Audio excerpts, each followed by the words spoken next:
how did you find out about Zounds online production, and why did you have to be part of it?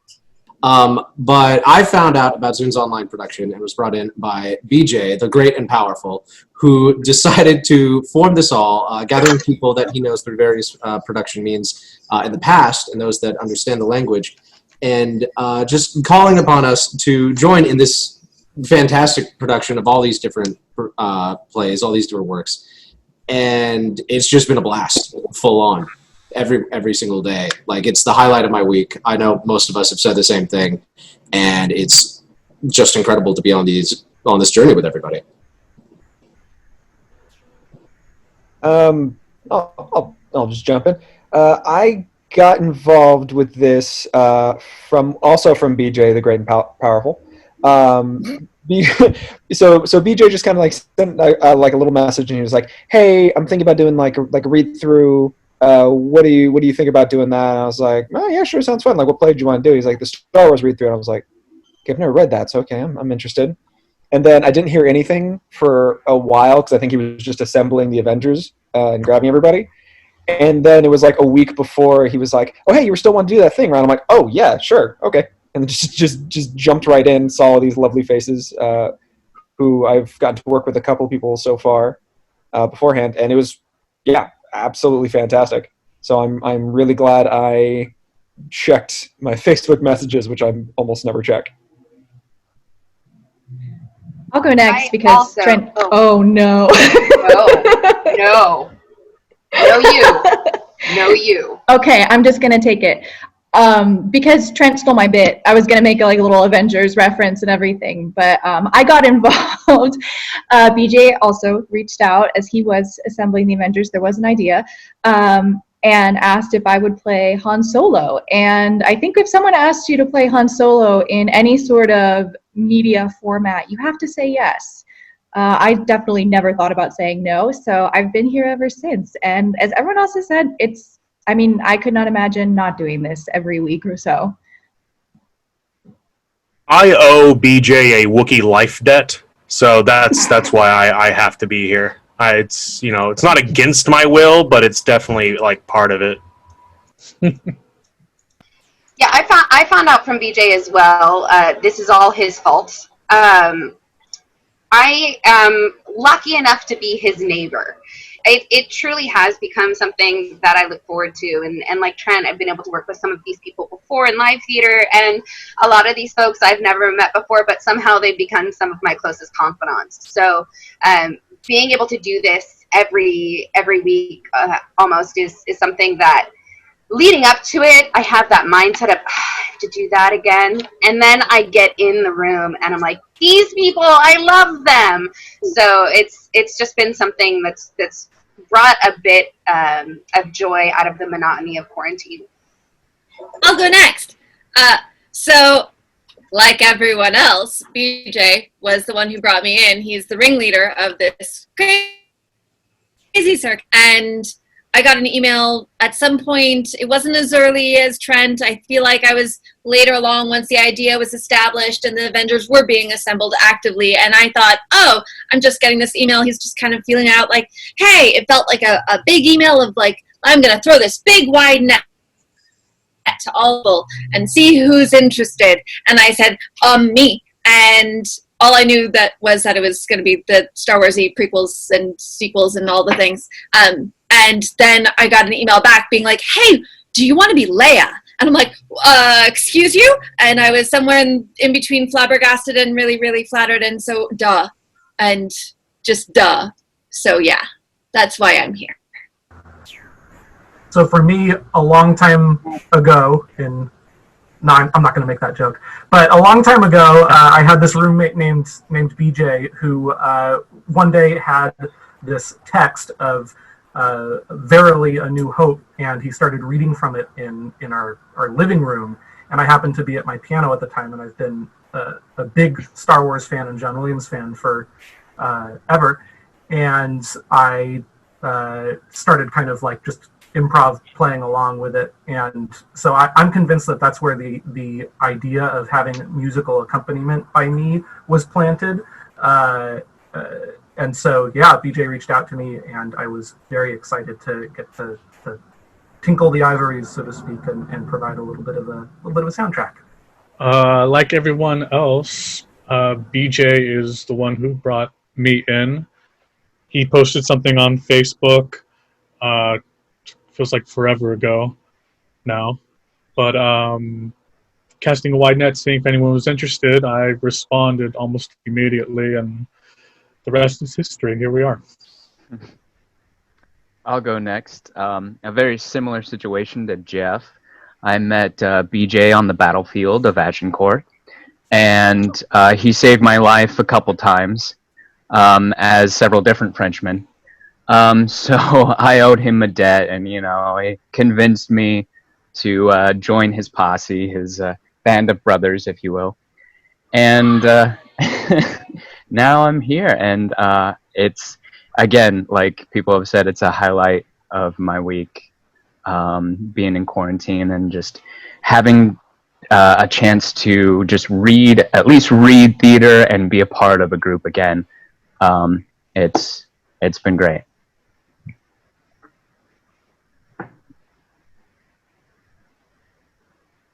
I'll jump in. I actually am unlike everybody. I actually found out about this through Kimmy, who had, we were Marco Poloing together, and she says, hey, I'm doing this. BJ, who we both know from work, he's putting on these like Wednesday nights. We're doing readings of Star Wars, but it's Shakespeare. And I was like, that sounds really cool. And I watched the first one while I was decorating a cake. I just have that memory together. It has to go together. And I was like, this is really fun.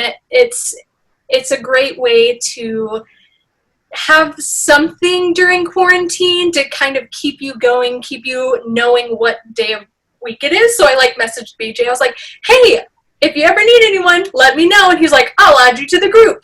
And, I'm really glad that I reached out to BJ, because it's been a lot of fun doing this, just having fun with the cast. And it was fun to watch, but it's even more fun being a part of it, because you get to see all the side conversations going on, and you start getting these inside jokes. And it's fun to create something for people as well, so that way they can kind of, get that escape during everything that's going on right now. So I am unlike most of you good people. I was jumped in, if you will, by a dear friend, Mr. Jeff Lowe. We worked together. There he is, or somewhere.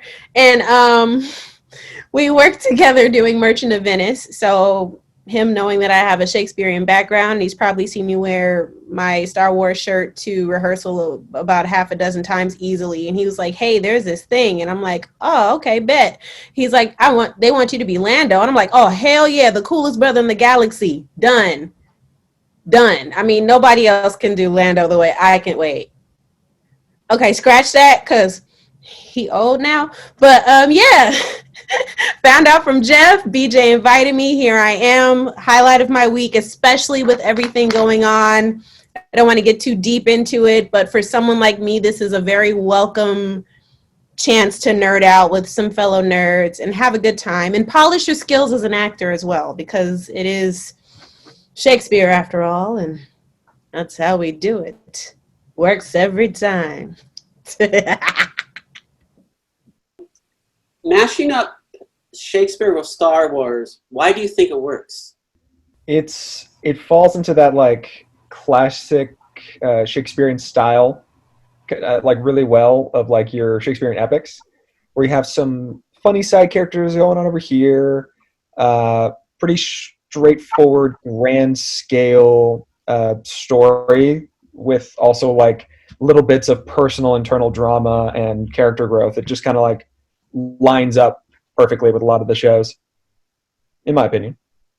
Yeah, exactly how Trent said. A lot of the characters kind of coincide with each other from Shakespeare and Star Wars, and it's cool to see it in this perspective, just mashed together. And I think it's a brilliant mashup.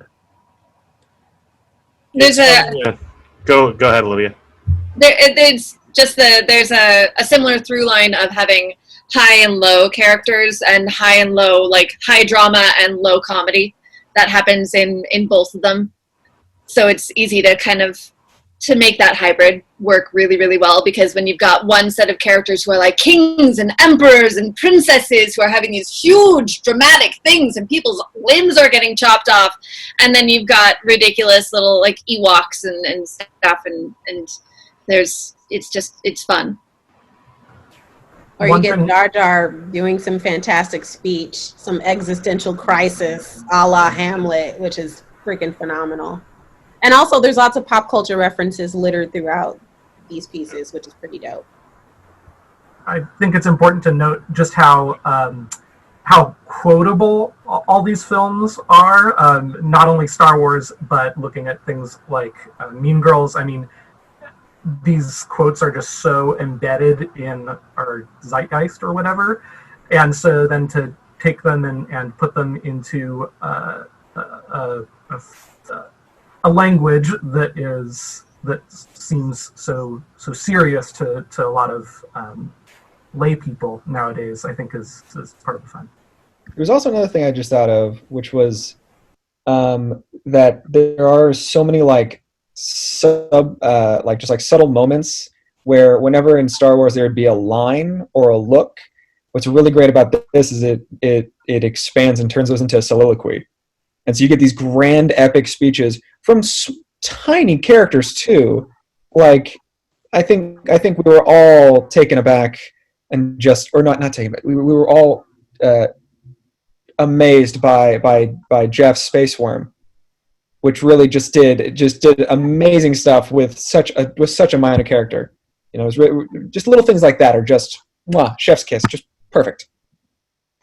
Well, and Star Wars itself it's referred to as a space opera, and I think with that terminology, there is like you were saying, it leaves space for these moments to happen, and so when you leave space, then it's easy to take it into a different context or a different linguistic style and fill in the blanks. So it doesn't feel like anything strange is being added to it. Like there's no out of character moments per se. It's really just building on top of what we already have with Star Wars. Yeah, I think to me there's two things that make this work. One is kind of what everybody was talking about in terms of the writing. Ian Doescher has done amazing things by transcribing these into Shakespeare. It's the pop culture references. It's the random soliloquies that R2-D2 and Jar Jar Binks and every single creature that doesn't actually talk ever in the movies have during this, on top of the fact that he added in beautiful songs that we've seen time and time again, such as when Chewbacca accompanied Princess Leia after Han Solo was frozen in carbonite. Truly one of the best moments of our recording. But that's the reason number two that I think it works is it's all these people. Seriously, because it's the text. We've got the text, and everybody it's performed in Shakespeare or Cyrano, which is kind of the half and half of this group that we've now formed together. We know that the text is there as a good jumping off point, but once it kind of comes to life is when it all starts to work, So that's the credit that I give to all of these guys, is that they just make it work and make it hilarious and make it just click along every single week. So I think that that's how you marry the two, and that's why it works so well. How has Zoom added to this reading? And tell me a little more about the droids, puppets, music, sound effects, and special outfits. I think the ability to have backgrounds has been an awesome feature that you wouldn't get otherwise, and how certain people have taken advantage of that by making a floating head Jar Jar, or a variety of different incarnations of Yoda. And you can't really do that in other formats with the same kind of effect. So I think that's a very pleasant feature of doing this via Zoom. Yeah, I'm literally trying to picture right now what a Yoda, like a Lego Yoda, would look like just on stage with Jonathan just like holding it and having it like look around. I think people would just be like, what is happening? Yeah. But with this, it works. I can safely say that, as with the regular Star Wars movies, it's always an improvement to add more puppets as opposed to, CGI and everything. So always go with puppets. Jar Jar is infinitely better in this version than he is in the original film. Good God, yes. Just yes. Oh Lord Jesus, yes. I think what Zoom tends to add is kind of the ability to be on stage but not on stage at the same time, where you're part of everything that's happening, but you're not necessarily part of everything that's happening. And at the same time, you can control your exits and entrances, so to speak. And as far as the puppets, the props, the hilarity, I think that just really started because you have all of these people that are striving for a place to an outlet for their creativity, and we're just constantly trying to one up each other on how much we can make each other laugh. And I think that's the main goal right now is just to make everybody laugh when you're looking at a costume, and it's kind of a way to make people smile, and it's definitely an outlet for creativity. I definitely agree with the notion of Zoom being like on stage as well while being off stage, because there's plenty of times where we're on camera. You feel it when, even if you're not saying anything, if you're just there for reactions and just looking for everybody else, you feel it. And then as soon as you close off your video, it kind of feels like you're backstage, just kind of like, okay, where's my next line? Here are my props. Here's this going on. Everything's in line, yes. But yes to everything Kimberly was just saying as to one-upping each other as far as laughs are concerned. And the best part of it is everybody knows that they're just doing it for the fun of it. As you were just saying, it's yes to get a laugh, but at the same time, it's like, this is my creation, this little puppet that I've made here. I made it to the best of my abilities, accurate as I can, what have you. But I'll be damned if I'm not going to try my hardest to get somebody to break during their lines. So That llama worked, though. Oh, yeah. Damn you, Lama Su. Oh, Lama Su, yeah.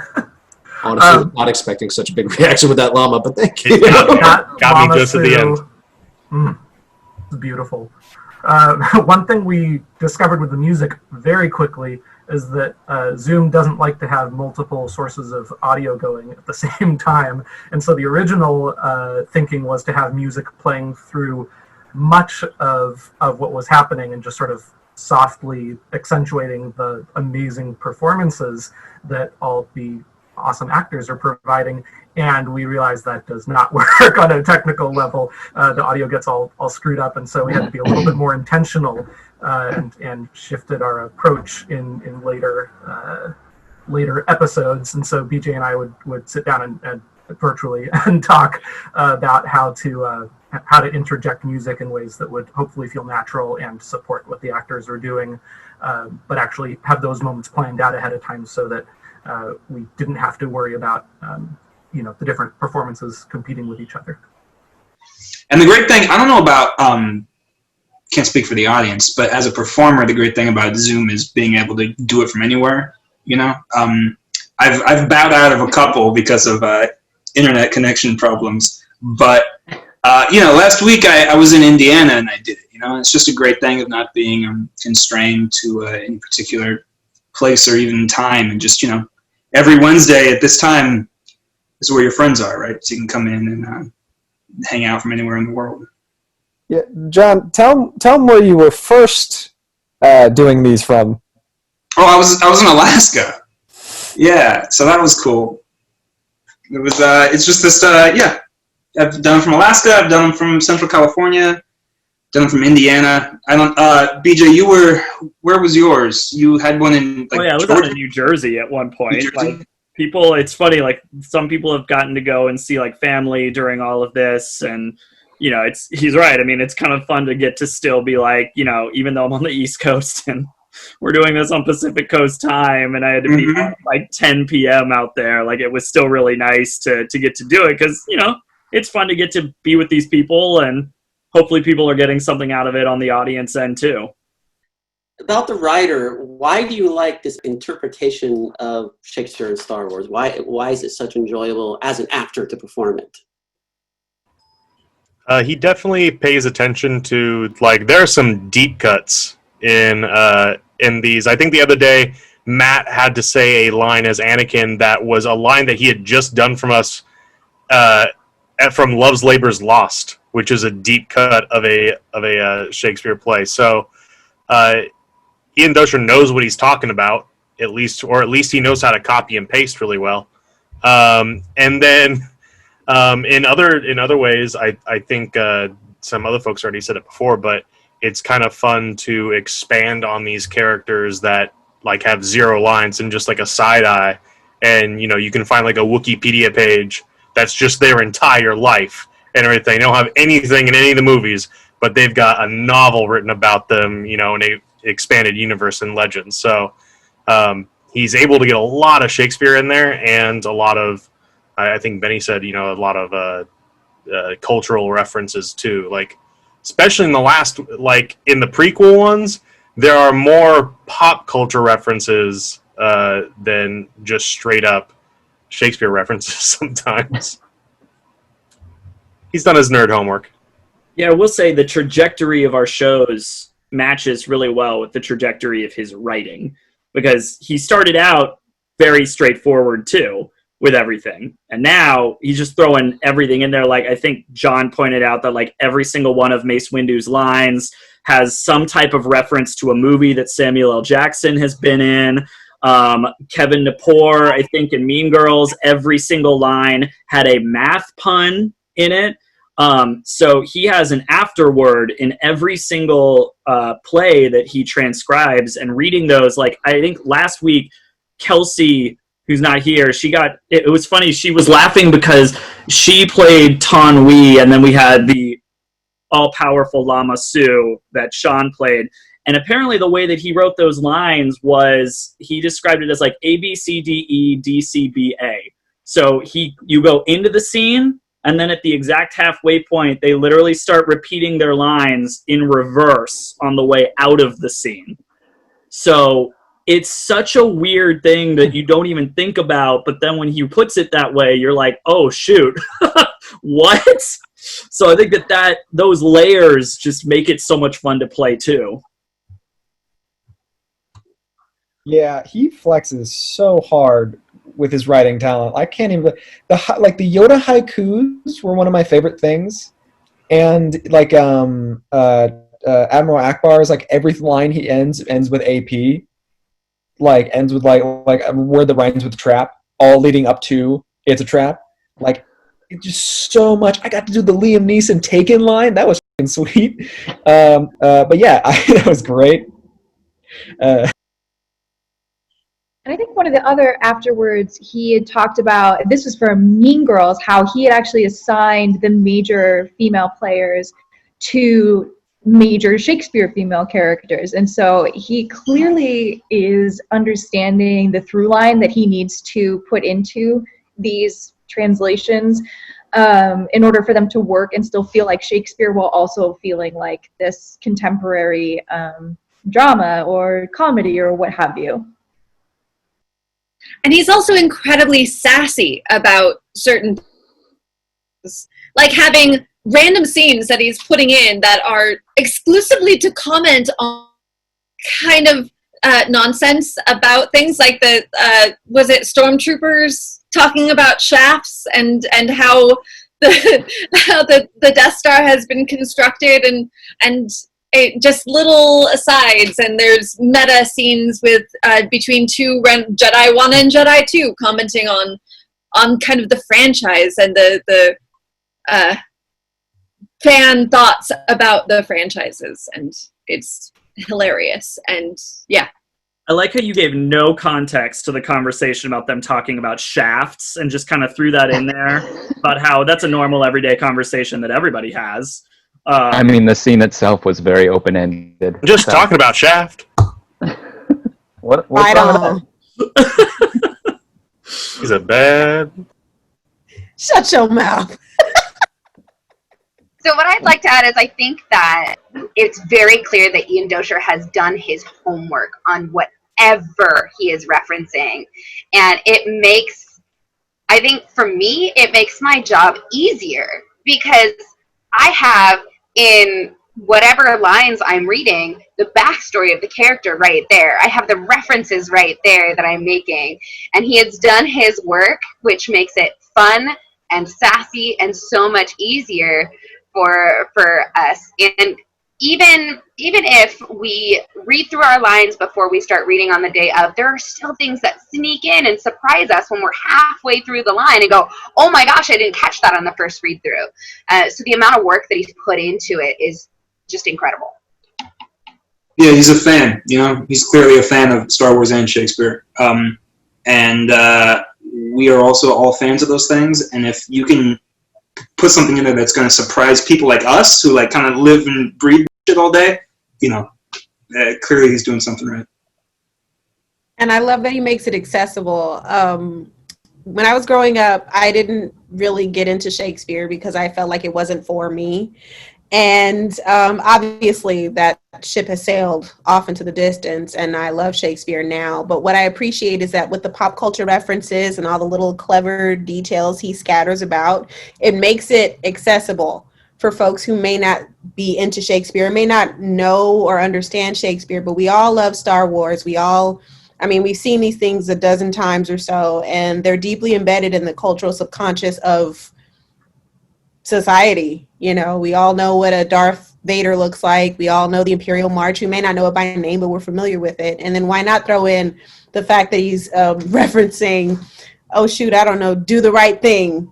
You know, I had some people watch it. They're like, hey, that's the, you know, and that's such a cool moment to get people to see the light bulb go off, and they make the connections, and now they're into it, and you've expanded their mind into something they may not have entertained before. So props. Tell me about the drinking game during the readings. When was that added, and how has both the actors and the viewers enjoyed it?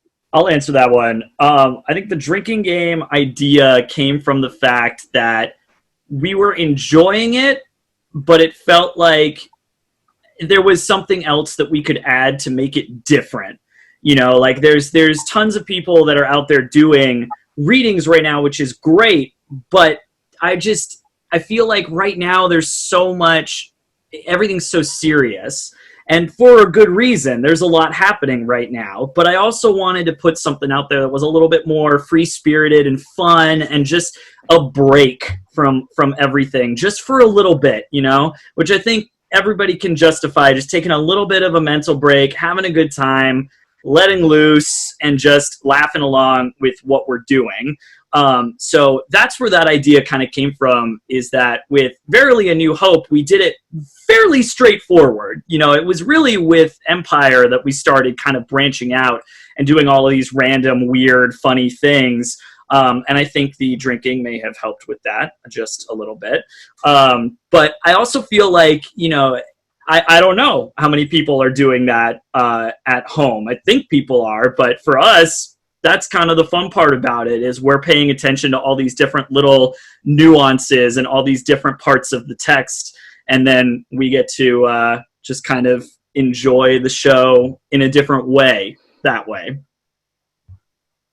I think it definitely has impacted. We deal with the on-stage, off-stage aspect of it. Something that I was noticing as actors are getting more acclimated to doing these Zoom readings, a lot of other readings, taking things more seriously. You turn your camera off when you're not on the scene, etc. And people started kind of leaning into that, and so we stopped seeing each other when there were more scenes and things. Most of us had turned our cameras off, and so we weren't clocking each other as we were all drinking, which, I mean, for me, as a giant Shakespeare nerd, the drinking game about references can get kind of murderous, especially in Mean Girl. I felt like I was having to take a drink. I was trading out with water starting relatively early because I'm like, oh my God, I'm going to get drunk if I keep at this rate. And then I need to still be able to be a performer. And so it's been nice as people are staying more in the, like, without their cameras turned off, so we can like catch who's drinking on what line and for what reason. And sometimes I forget that, oh right, when R2-D2 is doing a monologue, I'm supposed to drink on that one too. or catches a reference that I didn't catch, or vice versa. And so it's I think has brought us to be a little even more present than we were otherwise. I feel like adding some alcohol to a performance really just puts us all in touch with our theatrical forefathers and forebears. Like, drinking and performing has been around since Shakespeare and far beyond. So I just think we're honoring Dionysus and all the other gods of theater and chaos and booze, and it's just the right thing to do, you know. We're a very historically conscious group of Good actors, cover. as you can see. Yeah. And nothing like a little bit of liquid courage to help with those acting choices, you know? What do you want the audience to get out of the reading? I hope they have fun. I definitely hope they have fun. And from a theatrical standpoint, I hope they, like Benny had mentioned, that I hope they find Shakespeare more accessible. That it's not necessarily the words that need to be intimidating, as long as a good story is being told. And that can be a good lesson for anybody attempting to do Shakespeare, is to tell that story, because these stories, like Star Wars and Shakespeare as well, they're universal. So I hope people walk away with feeling like, oh yeah, I totally understand Shakespeare, because I got drunk watching those Star Wars guys do it. And also, I think that there's these stories are applicable in certain ways about, you know, uprisings, rebellions against tyrannical powers, and so there's the escapism of getting drunk and having a great time. Also, a reason that these movies do resonate with people. And there's a reason that a lot of Shakespeare resonates with people, and so you get the high and the low of the fun, silly escapism of giggling at stupid stuff, and then you also have the reason that stories are powerful to begin with that is still completely there. Everything everybody just said. Love it all. It's fantastic. 100% agree. But also just the ability to expand your imagination, I think, is important here, especially with everything going on. Everybody comes into each one of these readings with every single time new props, more complicated things, different ways of telling the story, inflections, how to deliver this line, each doing their homework and going further beyond, without all the necessarily hassle of the months or weeks of rehearsals and going through this entire long process. You can do it in a very short amount of time. And it's an incredible amount of fun, especially when you add alcohol to the mix. But it's not something that you need a tremendous theatrical background to do. I mean, it helps. It's fantastic. I love it. But you can do this at home as well, just with your kids, with your friends, doing all of that. And it's just a great exercise to keep you active, keep your mind sharp, and just have fun in these various worlds without needing to strain yourself and push others to entertain you. You can do it yourself. I think it also fulfills a need for the familiar right now, because the world is a mess, and how we cope it can vary from person to person, but I think a common thread in that coping is something that we know, something that we love, something that is a constant when other things in our lives just aren't anymore. And at the same time, it's also giving a fresh perspective on the familiar. So it's not like same old, it's something new and exciting and fun, while also carrying with it that comforting, familiar thing that we all love. Why must they watch the Zounds online productions of the Star Wars trilogy? You should absolutely watch, because I think, like BJ said, that everybody needs a little bit of just silly time to enjoy some of these, to get with something that is both new and familiar to you, something that you can watch and enjoy it for the spectacle and the enjoyment that it is. And we're having fun here, but everybody in this group is also just genuinely really good at Shakespeare. So that's kind of fun too, to work with a lot of people that are just actually great Shakespearean actors. They've done the homework so that we can all drink when we hear a Shakespeare line. So Come watch some people that know what they're saying with an author who knows what he's doing with a story that you already love. I would say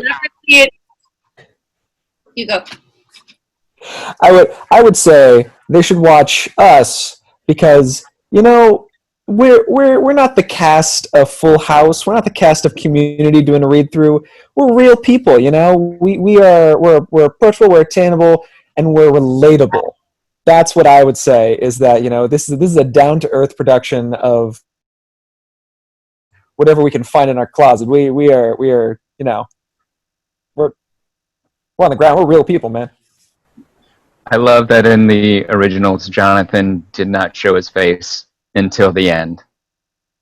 And that made it like, it's like, oh yeah, it's him. It's an average guy. All right.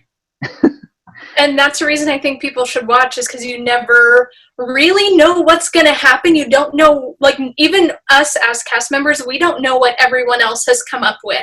So you have those moments where someone comes on screen, they're shirtless. Suddenly there's a Jar Jar puppet.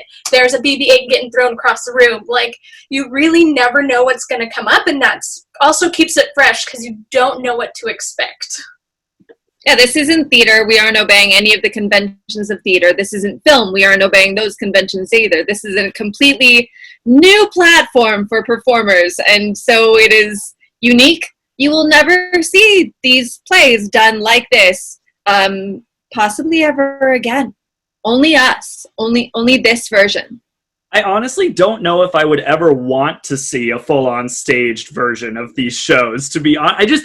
I can't imagine that it would work any better than what we're doing anyway. Like, it's just, I don't know. It's so fun to read, and it's so fun to act in this way. So that's why I'd love for people to watch it live, because it's exactly what Mandy said. I feel like I've said it a million times on the streams, is that our reactions are very legitimate. Like, we have no idea what's going to happen when certain people pop up on screen and they're wearing a dangly sock nose. Or, like she said about Aaron being shirtless when C-3PO was basically naked in Phantom Menace. Like, it's just those decisions that we have no idea are coming. So when we're, like, crying, laughing because something's happening, it's because they just did it and we bought into it, and we're trying to still say our lines after that, and that's half the fun. It's just the unexpected that comes from these types of productions. What are you looking forward to do in the last three, I guess the 7 through 9, the last three trilogy movies?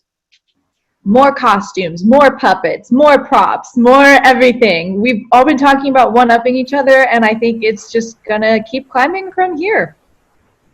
I think that's one of the biggest thing I'm looking forward to, is the original trilogy is so revered, and then we get into the prequels and then the sequels, and I think fan opinion on all those movies fluctuates so much. There's so much to make fun of.